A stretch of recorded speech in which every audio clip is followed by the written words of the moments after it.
نبی کریم صلی اللہ تعالیٰ علیہ وسلم جناب بلال حبشی رضی اللہ تعالیٰ عنہ کے قریب سے گزرے تو حضرت بلال کو امیہ بن خلف سخت سزائیں دے رہا تھا، اور حضرت بلال رضی اللہ تعالیٰ عنہ نے اپنی اس تکلیف کو آرام سے بدلنے کی تجویز یہ سوچی تھی کہ وہ جیسے جیسے تکلیف دیتے، مارتے، گرم پتھر آپ کے سینے پہ رکھتے تو حضرت بلال اپنے دل کو تسلی دینے کے لیے کہتے احد احد احد، اللہ ایک ہے، اللہ ایک ہے، اللہ ایک ہے۔ یہ اپنے آپ کو تسلی دینے کے لیے اس جملے کو بار بار دہراتے۔ نبی کریم علیہ السلام وہاں سے گزرے تو کریم نے مسکرا کے اور شفقت کے ساتھ سیدنا بلال حبشی کے سر نور پر دست شفقت رکھا اور فرمایا بلال جس احد کو تم پکارتے ہو وہ تمہیں اس تکلیف سے نجات بھی عطا کرے گا۔ اور پھر یہی بات جب جناب صدیق اکبر کو پتہ چلی تو ڈھیر سارا مال لے کر، بلکہ مفسرین نے لکھا ہے آدھا کلو سونا لے کر، آدھا کلو سونا، کمر اچھا ہے فلک پہ نہ ہلال اچھا ہے، نظر بھی نہ ہو تو دونوں سے بلال اچھا ہے،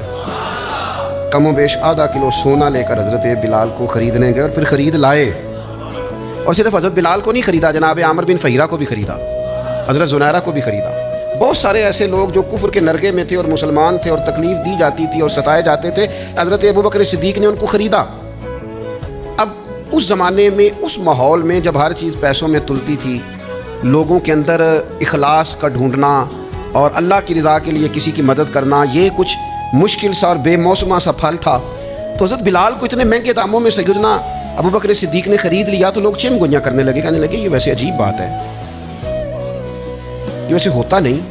یعنی ایک بے موسمہ پھل آ جائے نا کسی جگہ بھی تو لوگ انوکھی انوکھی باتیں کرنے لگ جاتے ہیں، کہتے ہیں یار یہ عجیب بات ہے، یہ کیسے ہو گیا ہے، یہ کیسی انوکھی بات،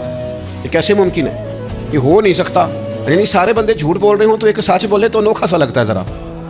تو ایک دور چل رہا ہو نا جس میں چیزیں بک رہی ہیں، خریدی جا رہی ہیں، تو آپ اس میں کہتے ہیں میں فی سبیل اللہ ہوں تو لوگ پریشان ہو جاتے ہیں، یہ کیسے ہو سکتا ہے۔ تو اب اس زمانے میں جب حالات اتنے خراب تھے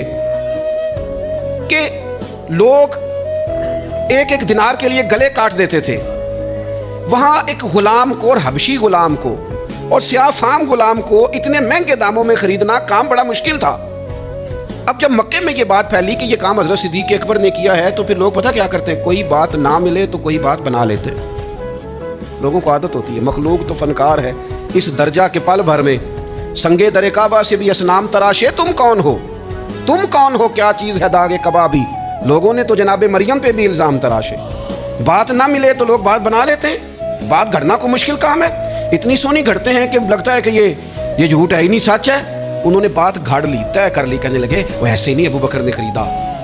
کوئی کسی زمانے میں بلال نے کوئی احسان کیا ہو، وہ احسان کا بدلہ اتارا ہے، اتنا مہنگا بلال خریدنا سمجھ میں نہیں آتا۔ جس رب کی رضا کے لیے حضرت ابو بکر نے یہ کام کیا تھا اس رب کا قرآن بولا، فرمایا وَمَا لِأَحَدٍ عِندَهُ مِن نِعْمَةٍ تُجْزَىٰ، اللہ کہتا ہے اس پر کسی کا کوئی احسان نہیں جس کا اس نے بدلہ دیا ہو۔ یہ حضرت صدیق اکبر کے حق میں آیا تھا، رب بولا، خدا خود میر مجلس بود، اور جب صحابہ پہ اعتراض ہوا تب اللہ کا قرآن بولا ہے